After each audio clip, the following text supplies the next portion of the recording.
মিশরের নারীরা আপেল কাটতে যায় আঙ্গুল কেটে ফেলেছিল, জানেন না? জুলেখা পয়গম্বর ইউসুফের প্রেমে পাগল হয়ে গেছে, ইউসুফ আলাইহিস সালামের প্রেমে পাগল হয়ে গেছে। এত সুন্দর, কেন পাগল হবে না? ইউসুফ আলাইহিস সালামের মতো এত সুন্দর সুদর্শন যুবক তো আর নাই। একজন প্রেসিডেন্টের স্ত্রী সাধারণ একজন কয়েদির জন্য পাগল হয়ে গেছে। জুলেখার বান্ধবীরা পত্র লেখছে, জুলেখা রে, আমাদের তুই নাক কান কাইটা ফেলাইছস, তোর জন্য আমরা সমাজে চেহারা দেখাইতে পারি না। কেন রে বান্ধবী, তুই একজন প্রেসিডেন্টের স্ত্রী হইয়া একটা গোলামের প্রেমে পাগল হইছস, একটা সাধারণ যুবকের প্রেমে পাগল হইছস, এই কারণে মানুষ আমাদেরকে ভর্ৎসনা দেয়। জুলেখা বলে, বান্ধবী রে, এ বান্ধবীরা, দূর থেকে সমালোচনা করিস না। যে যুবকের প্রেমে পাগল হয়েছি তাকে একটু আইসা এক নজর দেখা যা। জোরে বলেন সুবহানাল্লাহ। জুলেখা ছিলেন বুদ্ধিমতী মহিলা। বান্ধবীদের হাতে আপেল দিছে আর চাকু দিছে, বলে তোমরা আপেল খাও, কাইটা কাইটা আপেল খাও। একটু পরেই যার প্রেমে পাগল হয়েছে ওই যুবককে নিয়ে জেলখানা থেকে তাকে একটু বের করবে, এক নজর শুধু দেখবা। জুলেখার বান্ধবীরা পয়গম্বর ইউসুফ আলাইহিস সালামের চেহারার দিকে তাকায়া আপেল কাটতে যায় আঙ্গুল কেটে ফেলছে আর আঙ্গুল দিয়ে রক্ত বের হচ্ছে। জুলেখা বলে, বান্ধবী রে, দিলাম আপেল কাটতে, এখন দেখি আঙ্গুল কেটে ফেলতেছো, কারণ কি? জুলেখার বান্ধবীরা বলে, জুলেখা, কোন যুবক দেখালি রে জুলেখা? এই যুবককে দেখার পরে আর নজর একবারও ফিরাইতে পারি না। আল্লাহু আকবার। নজর অন্যদিকে ফিরাইতে পারি নাই। কিসের আপেল কাটুন? আপেল তো কাটা কবে শেষ, এখন আঙ্গুল পোঁচাইতেছে, ছুরি দিয়ে আঙ্গুল পোঁচাচ্ছে, আঙ্গুল কাটতেছে আর রক্ত বাইরেছে। জুলেখা বলে, এই সমালোচনা করছিলি দূর থেকে, কার প্রেমে পাগল হয়েছে এবার দেখছস? জুলেখার বান্ধবীরা কয়, ঠিকই জুলেখা, এমন যুবক দেখাইছো যে যুবকরে দেখলে পৃথিবীর কোন নারী তার প্রেমে পাগল না হয়ে পারবে না। ঠিক কিনা বলেন? এবার আম্মা জান আয়েশা রাদিয়াল্লাহু তাআলা আনহা বলেন, আমার স্বামী মুহাম্মদ সাল্লাল্লাহু আলাইহি সাল্লামকে আল্লাহ তাআলা এমন সুন্দর চেহারা দান করেছিলেন, মিশরের নারীরা তো পয়গম্বর ইউসুফ আলাইহিস সালামকে দেখা আঙ্গুল কেটে ফেলেছে, আর আমার স্বামীকে যদি মিশরের নারীরা দেখতো শুধু না কলিজা কেটে ফেলতো। তারপরেও আল্লাহ রাসূলের চেহারা থেকে নজর ফিরাইতে পারতো না। আম্মা জান আয়েশা বলে, আল্লাহ রাসূল যখন অন্ধকার রাত্রিতে আমার ঘরে আসতো, আমার ঘরে কোনো কুপি ছিল না, কোনো বাতি ছিল না, আল্লাহ রাসূলের সৌন্দর্যে নূরের আলোতে আমি অন্ধকার রাত্রিতে শুই খুঁজতাম। সেই রাসূলের উম্মত আমরা। খুশি নাকি বেজা? ওই মক্কার বড় বড় লিডাররা আয়েশা বলতেছে, তোফায়েল শোনো, মুহাম্মদ হলো আমাদের ভাতিজা, সে দেখলেই মানুষকে জাদু করে ফেলে, মক্কার যুবকরা তার জন্য পাগল হয়ে যায়, আর সে বানায়া বানায়া কবিতা বলে। এ তোফায়েল, তুমি ভুলেও মুহাম্মদের কাছে যেও না। তোফায়েল বিন আমর দাউসি বলে, আবু জেহেল, আবু লাহাব, শোনো, যদি মুহাম্মদ কবি হয় আমিও কিন্তু একজন কবি, তাহলে এক নজর মুহাম্মদকে দেখা আসি। তোফায়েল বিন আমরের এই কথা শুনে আবু জেহেল কয়, কাম হইছে, মুহাম্মদের কাছে গেলে তো সে নিশ্চিত তার কোরআন শুনে কালেমা পড়ে মুসলমান হয়ে যাবে। আবু জেহেল বুঝায় যাওয়ার দরকার নাই। তোফায়েল বিন আমর কয়, না, আমিও কবি, সেও কবি, যদি সে ভুলভাল কবিতা লেখে আমি তার কবিতার ভুল ধরতে পারবো। ঠিক কিনা বলেন?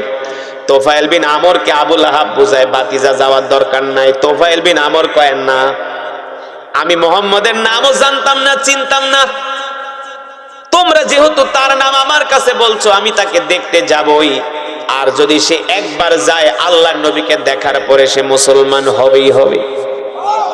ঠিক কিনা বলে? এখন মক্কার কাফের আবু জেহেল আর আবু লাহাব রে কয়, বেশি বুঝো। তোফায়েল বিন আমর আল্লাহ মুহাম্মদের নাম জানতো না, এটাই এক ভালো আছিল, তোমরা এসা জানায় দিছো, এখন তো সে মুহাম্মদের কাছে গেলে মুসলমান হবে। আর ফিরাইতে, কারণ মুহাম্মদের চেহারা দেখলে মক্কার কোন মানুষ তার প্রেমে পাগল হবে না এমন মানুষ মক্কায়। আবু জেহেলও কিন্তু আল্লাহর নবীকে ভালোবাসতো না, কিন্তু আল্লাহ হেদায়েত দেয় নাই, এই কারণে মুসলমান হইতে পারে নাই। অথচ হযরত ওমরও আসছেন আল্লাহ রাসূলের কল্লা কাটার জন্য, তরবারি নিয়ে আসছে, কিন্তু আল্লাহ তাআলা হযরত ওমরকে হেদায়েত দিয়েছে, ঠিক কি না? আবার আবু জেহেলকে আল্লাহ হেদায়েত দেয় নাই, মুসলমান হইতে পারে নাই, কিন্তু আবু জেহেলের ছেলে ইকরামা রাদিয়াল্লাহু তাআলা আনহু সে কিন্তু আবার মুসলমান হয়ে গেছে। সুবহানাল্লাহ বলেন। এবার তোফায়েল বিন আমর দাউসি বলেন, আবু জেহেল যেহেতু মুহাম্মাদের কথা বলছো, তাকে আমি এক নজর দেখতে যাবই যাব। এখন আবু লাহাবকে আবু জেহেল ওই তো মুহাম্মাদের কাছে যাইবে, ওরে তো ফিরান যাইব না, এখন কি করা যায়? এবার আবু জেহেল বলে, আমার মাথায় একটা বুদ্ধি আসছে। কি বুদ্ধি? কয়, তোফায়েল শোনো, যদি তুমি মুহাম্মদকে দেখতেই যাও, তাইলে আমি তোমারে একটা বুদ্ধি শিখাই দেই। কি বুদ্ধি? ভুলেও যাতে মুহাম্মদের কোনো কথা তোমার কানে না আসে, ভুলেও যাতে মুহাম্মদের কবিতা তোমার কানে না আসে। অথচ আল্লাহ নবী তো কোনো কবিতা বলে না, আল্লাহ নবী তো কোরআন পড়ে। কি পড়ে? আর কোরআনের তেলাওয়াত শুনলে তো সে নিশ্চিত কালেমা পড়ে মুসলমান হবেই। এই কারণে আবু জেহেল বলে, শোনো, যদি মুহাম্মদের কাছে যাও, আমার কাছে একটা বুদ্ধি আছে। মুহাম্মদের কাছে যাওয়ার আগে তুমি তোমার দুই কানের মধ্যে কতগুলা তুলা ঢুকাইবা। কি করবা? দুই কানে তুলা ঢুকায় কষ্টিপ মেরা দিবা, যাতে মুহাম্মদের কোনো কথা তোমার কানে না আসে। এখন তো তোফায়েল বিন আমর দাউসি বলে, ঠিক আছে যাও, তারপর আমি মুহাম্মদকে দেখতে যাব, যেহেতু তোমাদের সাথে ওয়াদা করছি। যাও, আমি মুহাম্মদকে দেখতে যাওয়ার আগে আমি আমার কানের ভিতরে তুলা ঢোকাবো।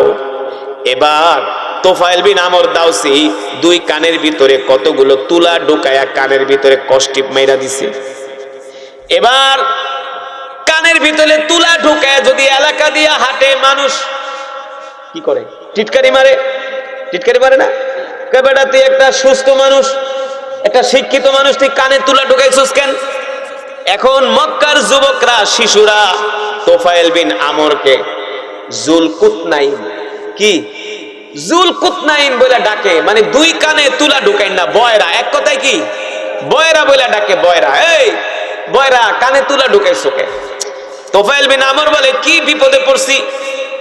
বলে, না, আজকে আমি মুহাম্মাদের কাছে যাব, তাকে দেখার পরে কানের তুলাগুলো বেল করে ফেলবো। এবার তোফায়েল বিন আমর দাউসি বলে, আমি একদিন সন্ধ্যার সময় ঘুটঘুটে অন্ধকারের মধ্যে আমি বের হলাম মুহাম্মদকে দেখার জন্য। আমি দেখলাম আল্লাহর নবী মুহাম্মদ সাল্লাল্লাহু আলাইহি সাল্লাম, আল্লাহর নবী মুহাম্মদ সাল্লাল্লাহু আলাইহি সাল্লাম বাইতুল্লাহর পাশে পাহাড়ের পাদদেশে বসে আল্লাহর নবী কোরআনের তেলাওয়াত করতেছে, আর তার সাহাবীরা তার পাশে বসা। আল্লাহি রাব্বাল কাবা, আমি রবের কাবার কসম খায়া বলি, আমি যখন এক নজর মুহাম্মদ সাল্লাল্লাহু আলাইহি সাল্লামকে দেখলাম, দেখার পরে আমার আর বুঝতে বাকি রইল না, মুহাম্মদ সাল্লাল্লাহু আলাইহি সাল্লাম দুনিয়ার কোন সাধারণ মানুষ না।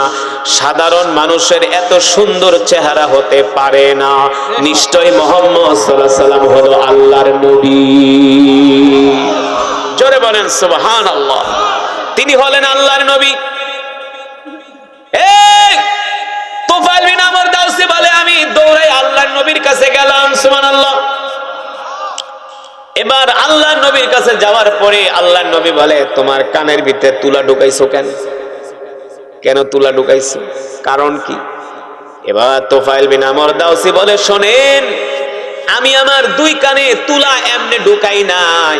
তুলা ঢুকানোর কারণ হলো, আমার বাড়িতে আবু জেহেল আর আবু লাহাব গেছিল। আল্লাহর নবী কয়, তাহলে তো কাম না আসে, এই কারণে আমি কানের ভিতরে তুলা ঢুকাইছি। আর আপনি নাকি বানায়া বানায়া কবিতা বলেন। আল্লাহ নবী বলে, তুমি তাইলে একটা কাজ করো, আগে তুমি তোমার কানের তুলাগুলা বের করো। এবার তোফায়েল বিন আমর দাউসি দুই কানের তুলাগুলা বের করলেন। তুলা বের করার পরে আল্লাহর নবী বললেন, বসো আমার কাছে। এবার তিনি আল্লাহর নবীর কাছে বসলেন। আল্লাহ রাসূল কিছু সময় তাকে কোরআন তেলাওয়াত কইরা শোনালেন। জোরে বলেন সুবহানাল্লাহ। কোরআনুল কারীমের তেলাওয়াত করে শোনানোর পরে আল্লাহর নবী বলে, এ তুফাইল বিন আমর দাউসি, বলো বলো আমার কোরআন তেলাওয়াত শোনার পরে তোমার কি অনুভূতি? আমি কি বানায় বানায় কবিতা বলি?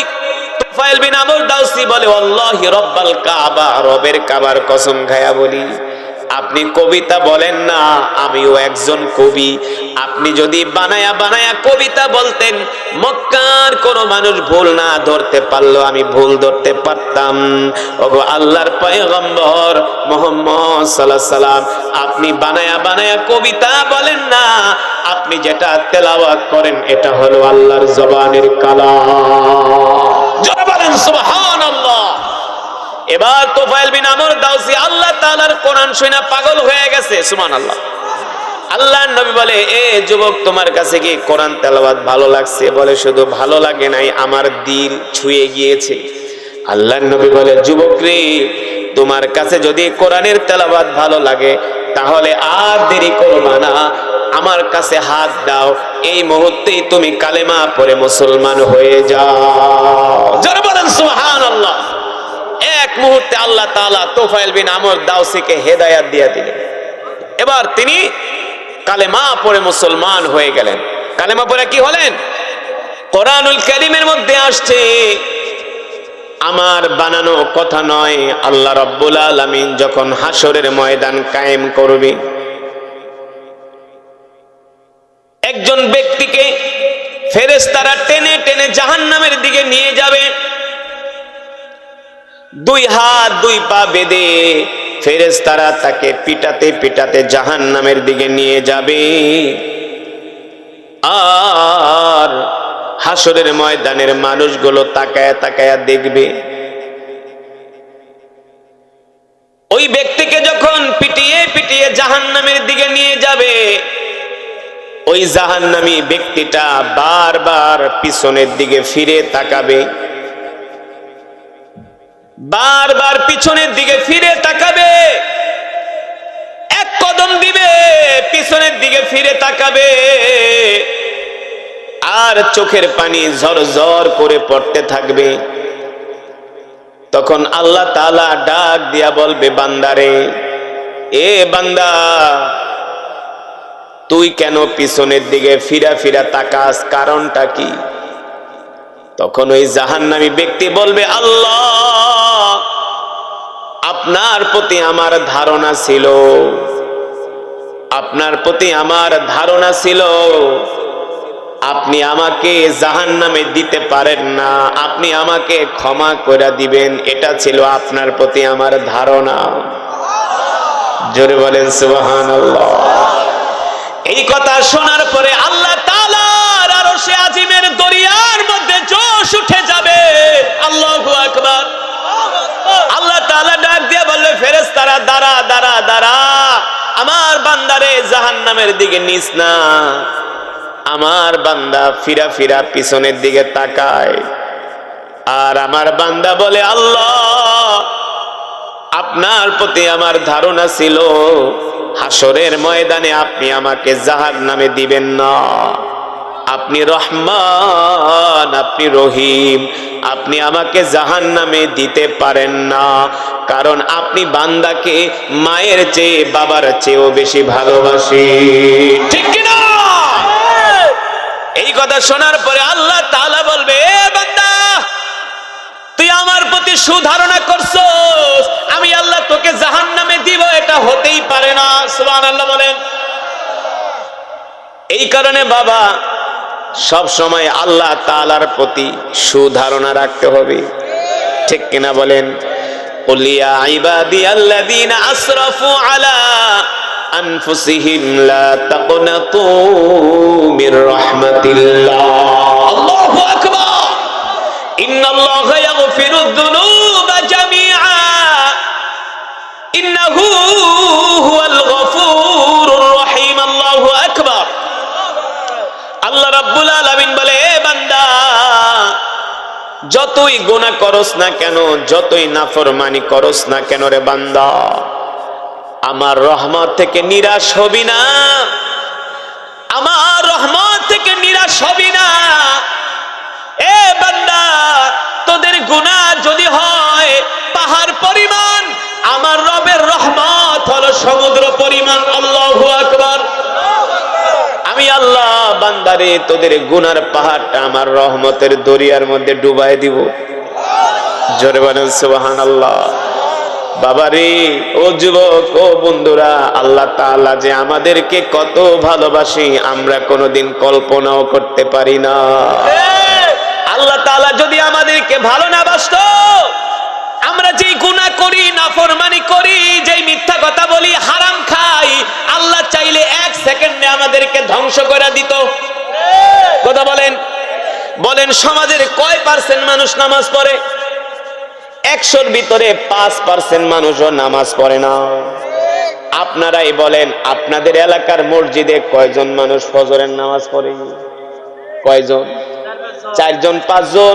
অথচ একটা সমাজের ভিতরে মানুষ আছে 2 থেকে 300 মিনিমাম। কথা কন।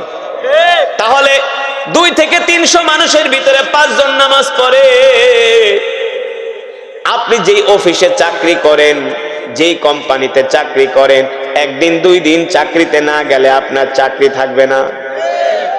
গত 1 সপ্তাহ আগে আমি গাজীপুরে একটা মাহফিলে গিয়েছিলাম।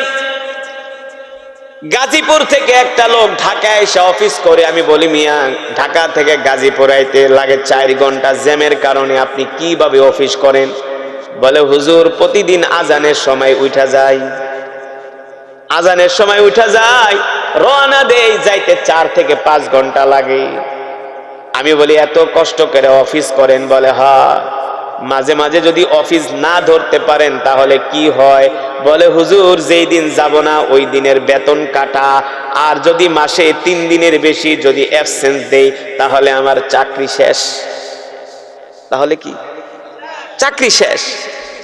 এ মুসলমান, আল্লাহ রাব্বুল আলামিন কোরআনুল কারীমের মধ্যে বলছেন, কুল ইয়া ইবাদিয়াল্লাযীনা আসরাফু আলা আনফুসিহিম লা তাকনাতু মির রাহমাতিল্লাহ ইন্নাল্লাহা ইয়াগফিরুয যুনুবা জামিআ ইন্নাহু হুয়াল গফুরুর রহিম। আল্লাহু আকবার। আল্লাহ রাব্বুল আলামিন বলে, বান্দারে, এ বান্দা, আমি রব, এমন রব, আমি আল্লাহ তোদেরকে এত ভালোবাসি, আমি আল্লাহ আমার রহমতের চাদর দিয়া তোদেরকে ঢাইকা রাখছি। জোরে বলেন সুবহানাল্লাহ। এ বান্দা, আমি রব তোদেরকে এত ভালোবাসি, তোদের মায়ের চেয়েও ভালোবাসি, বাবার চেয়েও ভালোবাসি, সন্তানের চেয়েও ভালোবাসি রে বান্দা। এ বান্দা, এমনও মুসলমান আছে সমাজের ভিতরে জীবনেও কোনোদিন 1 ওয়াক্ত নামাজ পড়ে না। আছে কি? আছে না? আল্লাহ তাআলা কি তার রিজিক বন্ধ করে দিছে? জোরে বলেন। সমাজের ভিতরে এমনও মানুষ আছে কোনদিন 1 পৃষ্ঠা কোরআন ও তেলাওয়াত কইরা দেখে নাই। ঠিক কিনা বলেন? এমনও মানুষ আছে রমজান মাসে রোজা রাখে না, রমজান মাসে রোজা না রাখা মানুষের সামনে বিড়ি খায়। একে তো রোজা রাখে না, আবার অপরাধ করছে, তার উপরে আবার বিড়ি খায়, ডাবল অপরাধ।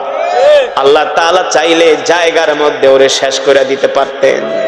আল্লাহ বলেন, না না না বান্দারে, আমি তোরে আযাব দেই না, আমি তোরে শাস্তি দেই না, আমি রব অপেক্ষায় আছি কখন তুই আমার দিকে ফিরে আসবি। ঠিক কিনা বলে? আল্লাহু আকবার। তাহলে আল্লাহ তাআলা আমাদের ভালোবাসে কি বাসে না? জোরে বলেন, ভালোবাসে কি বাসে না?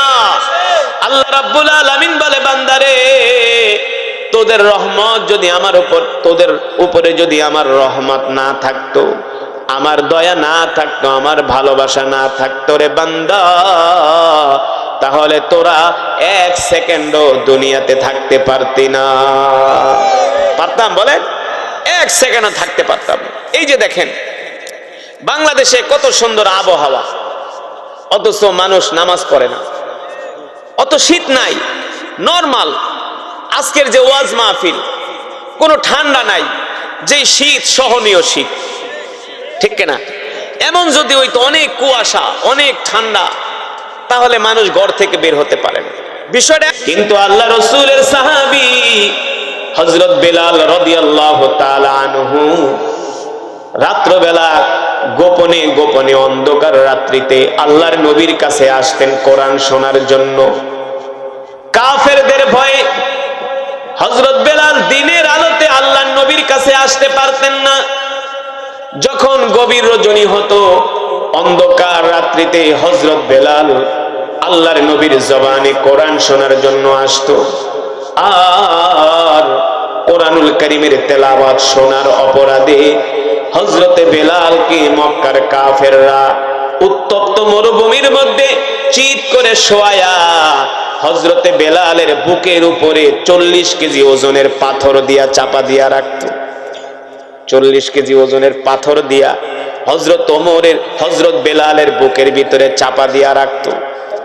আর বলতো, বেলাল, এ বেলাল বল, মুহাম্মাদের কোরআন শুনতে যাবি না, মুহাম্মাদের ধারে কাছেও যাবি না।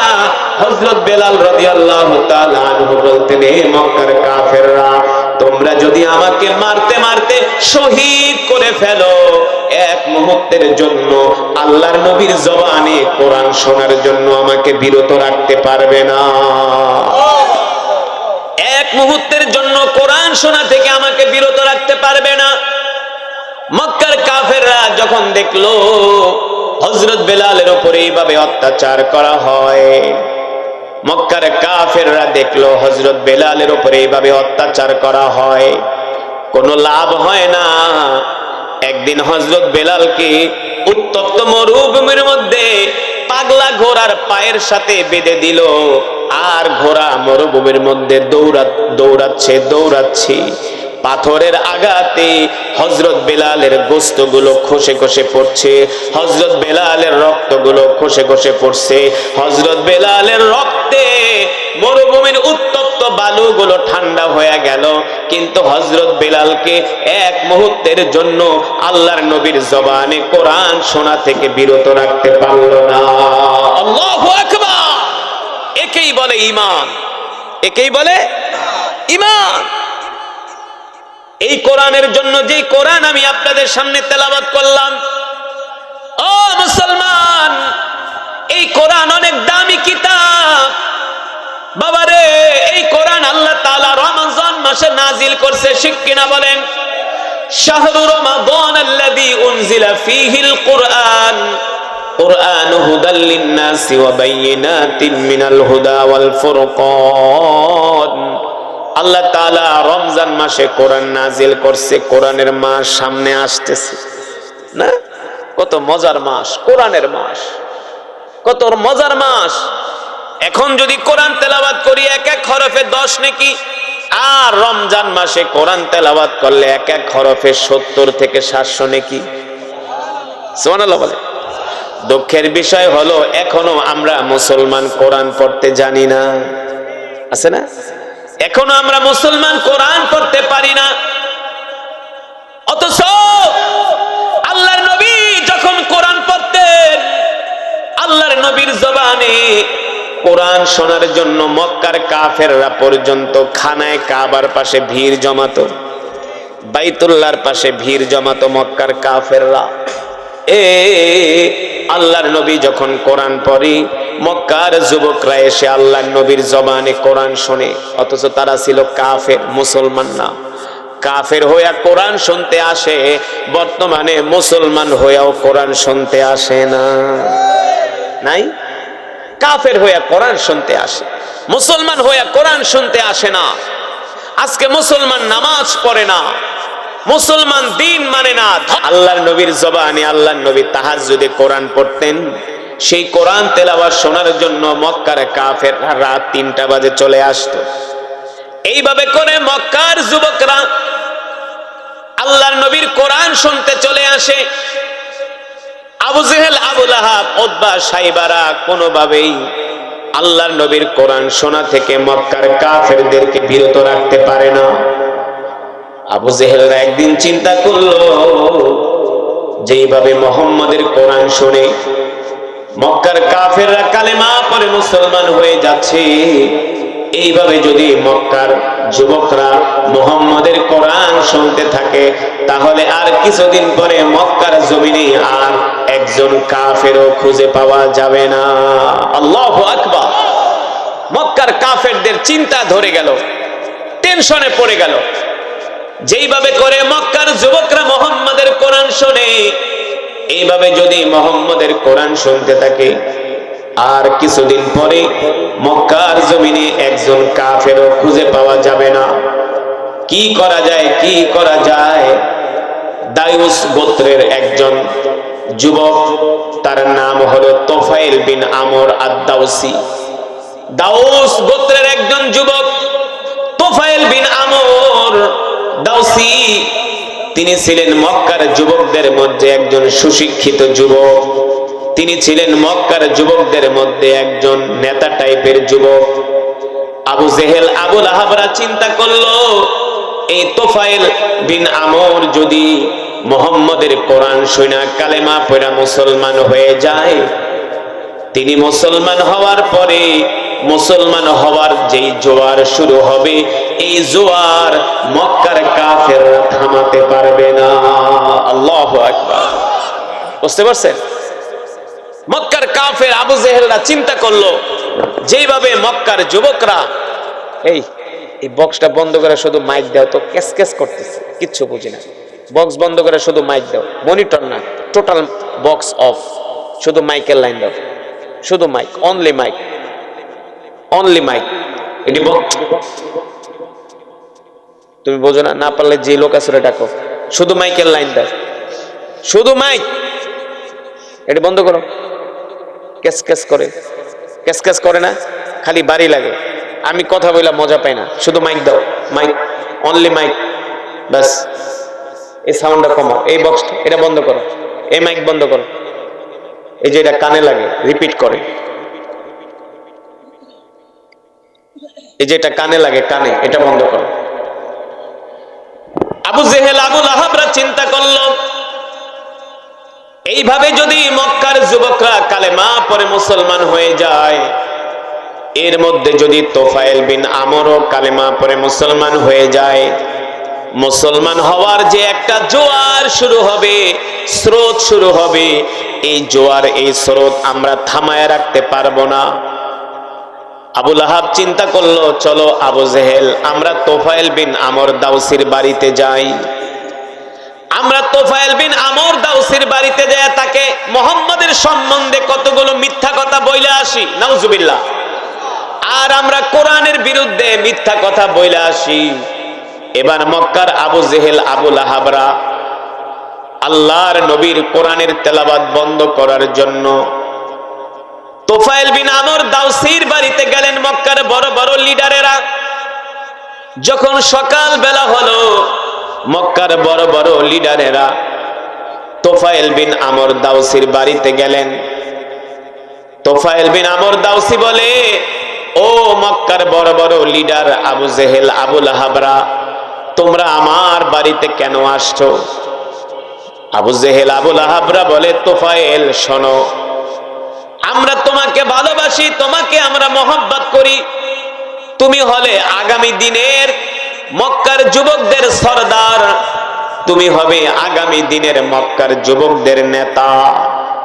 কিন্তু তোফাইল শোনো, এই মক্কার জমিনে আমাদের ভাতিজা মোহাম্মদ, সে নিজে নিজে কবিতা লেখা কোরআন বলে চালায় দেয়, আর তার এই কবিতা শুনে মক্কার যুবকরা দিন দিন কালেমা পড়ে মুসলমান হয়ে যায়।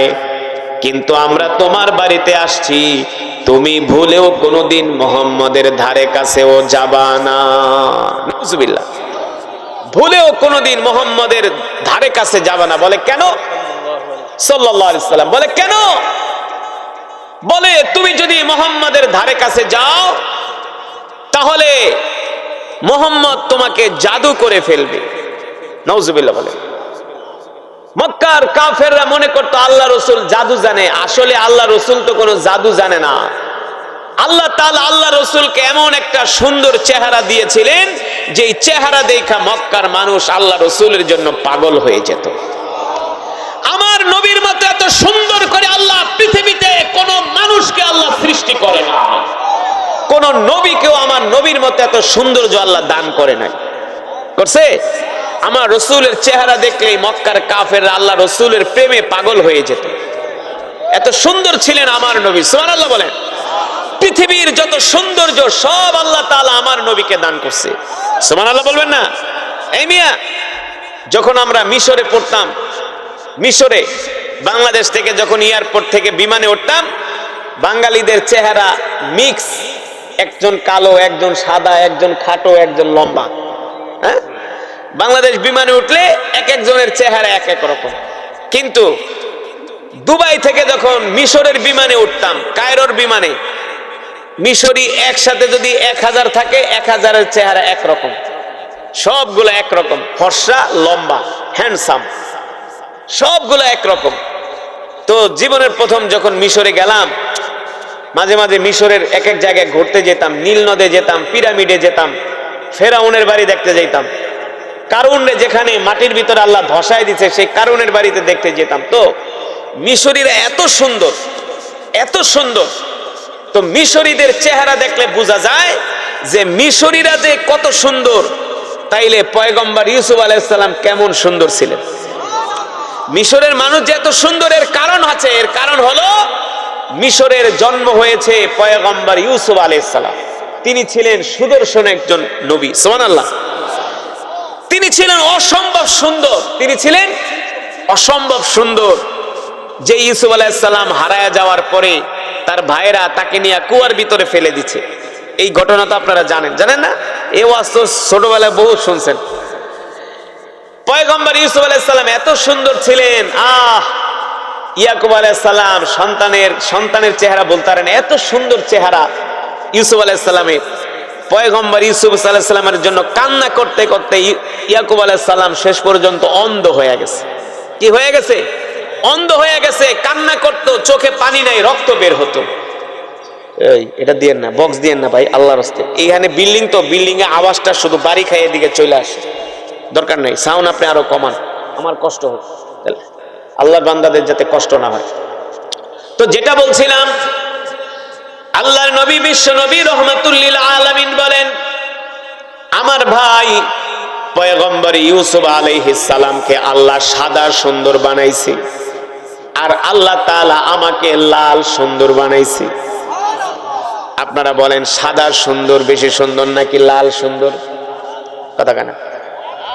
যখন আগে বিয়া করতে যাইতো, নাতি, দাদা, দাদি ডাক দিত, এই বিয়া তো করতে যাইতাছস, তখন যেটারে দেখবি ওইটারই ভাল লাগবো না?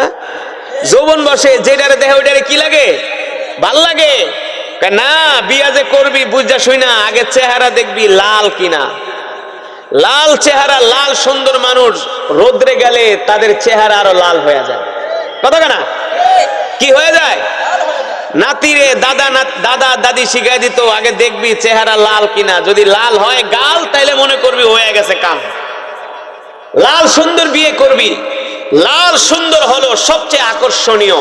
আল্লাহ রাসূল বলেন, আল্লাহ তাআলা আমার ভাই ইউসুফকে বানাইছে সাদা সুন্দর, আর আমাকে বানিয়েছে আল্লাহ লাল সুন্দর।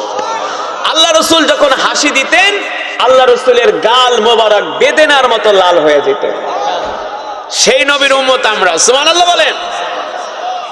আম্মা জানা আয়েশা রাদিয়াল্লাহু তাআলা আনহা বলেন, আপনাদেরকে এই কথাগুলো কেন বলতেছি? মক্কার কাফেররা বলতো আমার নবী নাকি জাদুকর, অথচ মূর্খরা জানে না আমার নবীর চেহারা দেখলেই মক্কার কাফেররা পাগল হয়ে যেত। জোরে বলেন সুবহানাল্লাহ। আমার নবীর দাঁতের আলো, আমার নবী যখন হাসি দিত, আল্লাহ রাসূলের দাঁত নূর, আল্লাহ রাসূলের দাঁত মোবারক থেকে নূর চমকাতো। এত সুন্দর ছিলেন আল্লাহ রাসূল। কালিমা পরে মুসলমান হওয়ার পরে তুফাইল বিন আমর দাউসি বলেন, ওগো আল্লাহর নবী, আমি তো একটা গোত্রের প্রধান, আমি তো একটা গোত্রের প্রধান, আমি একা কেন মুসলমান হব? আপনি আমার জন্য দোয়া কইরা দেন, আমি আমার গোত্রের সব মানুষদেরকে দাওয়াত দিয়ে কালিমা পড়ায় মুসলমান বানায়া দিব। তবে আমি যে আমার গোত্রের মানুষের কাছে যাব, আপনি আমাকে এক্সট্রা একটা পাওয়ার দিয়ে দেন, পাওয়ার। আমাকে এক্সট্রা একটা নিদর্শন দেন যেটা অন্য কোনো মানুষের নাই, মানে একটা কারিশমা। এখন তো মানুষ কারিশমার পাগল না, যে অমুক পীরের কাছে গেছে, তার পানি পরা খায়া ভালো হয়ে গেছে, অমুক অমুক পীরের কাছে গেছে, তার ফু পায়া ভালো হয়ে গেছে, আছে না? তুফাইল বিন আমর বলে, আমাকে এমন একটা কিছু দেন, দোয়া করে দেন আল্লাহর কাছে, যাতে করে ওই নিদর্শন দেখা মানুষ আমার হাতে হাত রেখে কালেমা পড়ে মুসলমান হয়ে যায়। আল্লাহ রসুল তুফাইল বিন আমর দাউসির জন্য দোয়া করে দিলেন। দোয়া করার সাথে সাথে তার হাতে একটা লাঠি ছিল, ওই লাঠি থেকে নূর চমকাইতেছে। অনেক দূর থেকে দেখা যেত তার লাঠি থেকে নূর চমকায়, আলো উচ্ছারিত হয়, আলো উদ্ভাসিত হয়। এবার তুফাইল বিন আমর দাউসি ওই লাঠি লিয়া যখন তার গোত্রের মানুষের কাছে গেছে, সবাই তো দেখে অবাক হয়ে গেছে। বলে, বলো কি, তোমার লাঠি থেকে আলো বের হয়? সুবহানাল্লাহ। কোনো ব্যাটারি নাই, ইঞ্জিন নাই, তোমার লাঠি থেকে আলো বের হয়? বলে, হ্যাঁ, মুহাম্মদ সাল্লাল্লাহু আলাইহি সাল্লাম আমার জন্য দোয়া করছে, এই কারণে আমার লাঠি থেকে আলো বের হয়। শোনো, তোমরা আর দেরি করবে না, আসো, আমি তোমাদের গোত্র প্রধান আবু জেহেলদের কথা বিশ্বাস করো না, আবুল আহাবদের কথা বিশ্বাস করো না, আমি তোমাদের গোত্র প্রধান, আমি তোমাদেরকে দাওয়াত দিচ্ছি, তোমরা এই মুহূর্তে আমার হাতে হাত রেখে কালেমা পড়ে মুসলমান হয়ে যাও। জোরে বলেন সুবহানাল্লাহ। এবার তুফাইল বিন আমর দাউসি তিনি সহ তার গোত্রের সব মানুষ একযোগে কালেমা পড়ে মুসলমান হয়ে গেছে। এখন তো মক্কার কাফেরদের মাঝে লেগে গেছে দ্বন্দ্ব। এখন মক্কার বড় বড় ছোট ছোট লিডাররা এসে আবু জেহেল আবুল আহাবরে ধরছে, বেটা তোরাই তো আমাদের ক্ষতি করলি, ওই তোফায়েল মোহাম্মদের নাম জানতো না, চিনতো না, তোরাই যায় তারে চিনালি। এখন তোরা চিনানোর কারণে তোফায়েলও মুসলমান হইল, গোত্রের সব মানুষও মুসলমান হইল, পুরা গোত্রটাই আমাদের হাত ছাড়া হয়ে গেল। আল্লাহ তাআলা যদি কোথাও দিনের বাতি জ্বালতে চান, পৃথিবীর কোন মানুষের ক্ষমতা নাই আল্লাহর দিনের বাতি নিভায় দেওয়া। ঠিক কিনা বলেন? মুসলমান, যে কোরআন আমি আপনাদের সামনে তেলাওয়াত করেছি, এই কোরআন আল্লাহর জবানের কালাম, এই কোরআন আল্লাহর জবানের কালাম। আল্লাহ তাআলা যদি চায় সারা পৃথিবীতে কোরআনের রাজ কায়েম হয়ে গেলে নাকি শুধু আমি পড়েছি, আপনারা শুধু শুনেছেন। আমি যদি 10,000 শব্দ তিলাওয়াত করে থাকি, 10,000 কে 10 দিয়া গুণ দেন, কত হয়? 1 লাখ। কত হয়? 1 লক্ষ। যদি 20,000 শব্দ তিলাওয়াত করে থাকি, 20,000 কে 10 দিয়া গুণ দেন, 2 লক্ষ। সুবহানাল্লাহ বলেন। এখানেই শেষ নয়। আল্লাহ তাআলার প্রিয় বান্দারা, এই কোরআনের মাহফিলে আসার কারণে আপনারা যে কত জিতেছেন, এটা আপনারা নিজেরাও কল্পনা করতে পারবেন না। সুবহানাল্লাহ বলেন। এই মাহফিলে যারা এসেছেন, এক একজন এক এক খতম করে কোরআনুল কারীমের সওয়াব পেয়েছেন। এক একজন এক এক খতম, সবাই মিলে এক খতম না। এখানে যত মানুষ আছেন, এক একজন এক এক খতম করে কোরআনুল কারীমের খতম, এক এক খতমের সওয়াব পেয়েছেন। খুশি নাকি বেজার? বেশি খুশি হন নাই? খুশি হলে আরো জোরে বলেন সুবহানাল্লাহ। আল্লাহু আকবার। আল্লাহ তাআলা আজকের এই মাহফিলকে কবুল করুন। এর সওয়াব পাশে গোরস্থান আছে, সমস্ত কবরবাসীর কবরে এর সওয়াব পৌঁছে দিন। বলি আমিন। আল্লাহ তাআলা এই কবরবাসীর কবরকে জান্নাতের বাগান বানায় দিন। বলি আমিন। এই কবরে তো একদিন আমাদেরকেও যেতে হবে, যেতে হবে না? কেউ থাকতে পারছে? কেউ পারবে না, কেউ পারে নাই, কেউ পারবে না। এই দুনিয়ার সংক্ষিপ্ত সফর শেষ করে আমাদেরকে একদিন কবরে চলে যেতে হবে, ঠিক না মুসলমান? তো আপনারা এই যে কোরআনের মাহফিলে আসছেন, বাড়ি থেকে আপনারা যখন রওনা দিয়েছেন, আপনাদের আমল নামায় ফেরেশতারা নেকি লেখা শুরু করে দিয়েছে। বাড়ি থেকে বের হয়েছেন আর আপনাদের আমল নামায় ফেরেশতারা নেকি লেখা শুরু করছে। আমার দিল বলে আজকের এই মাহফিলে দোয়া করলে আল্লাহ তাআলা আজকের দোয়া ফিরাইয়া দিবে না। আপনাদের দিল কি বলে? কি বলে? আপনাদের মনে যদি সন্দেহ থাকে, কারো মনে হয় আমার দোয়া কবুল হবে না, আপনার দোয়া কবুল হবে না। হাদিস শরীফে এসেছে, বান্দা আল্লাহ তাআলার সম্বন্ধে বান্দা যেই ধারণা করবে, যেমন ধারণা করবে, আল্লাহ তাআলা বান্দার সাথে ঠিক তেমন আচরণ করবে, ঠিক না? আমার দিল বলে আজকের মজমায় দোয়া করলে আল্লাহ তাআলা এই দোয়া ফিরাইয়া দিবে না ইনশাআল্লাহ। আল্লাহ কবুল করুন বলে আমি। আমার কথা না, আমার কথা না, আল্লাহ রাসূল নিজে বলছেন, কোরআনের কথা বলবো। দোয়া করার সময় কখনো মনের ভিতরে সন্দেহ রাখবেন না। আছে না কিছু মানুষ দোয়ার সময় অন্যদিকে তাকায় থাকে, আমার দোয়া কবুল হইব নাকি, আছে না? দোয়া করার সময় হাত এমনে উঠায়, আবার কে এমনে উঠায়, এমনে উঠায়, আবার হাত এমনে রেখা দেয়। ওরা মনে করে ওদের দোয়া কবুল হবে না, আল্লাহ বলে তোর দোয়া কবুল হবে না। কিন্তু যেই বান্দা মনে করে যে না, আমার রব রহমান, আমার রব রহিম, আমার রব আমাকে খালি হাতে ফিরাইয়া দিবে না, আল্লাহ বলে বান্দা আমি আমার সম্বন্ধে তুই সুধারণা করছস, আমি আল্লাহ তোকে ফিরাইয়া দিতে পারি না। সুবহানাল্লাহ বলে। আল্লাহ রাব্বুল আলামিন হাসরের ময়দান কায়েম করবে। কি করবে? আমি করব ওয়াজ, আপনারা দিবেন আওয়াজ। পারবেন তো? চুপ করে বসে থাকবেন না। যতক্ষণ বয়ান চলবে ততক্ষণ ময়দান কাঁপবে। আশেপাশের মানুষগুলো যাতে বোঝে এখানে কিছু আল্লাহর পাগলেরা বসে আছে। দুনিয়ার মানুষ আমাদের পাগল বলে, বলুক, তাতে আমাদের কিছু যায় আসে? আরে বলো পাগল, আমরা আল্লাহর পাগল হতে চাই, ঠিক কিনা? আশেপাশের মানুষ যাতে এটা না বোঝে, ওইখানে এক গোরস্থান, এখানে মনে হয় কিছু বসে রয়েছে মরা মানুষ, একটু জিন্দা হতে হবে।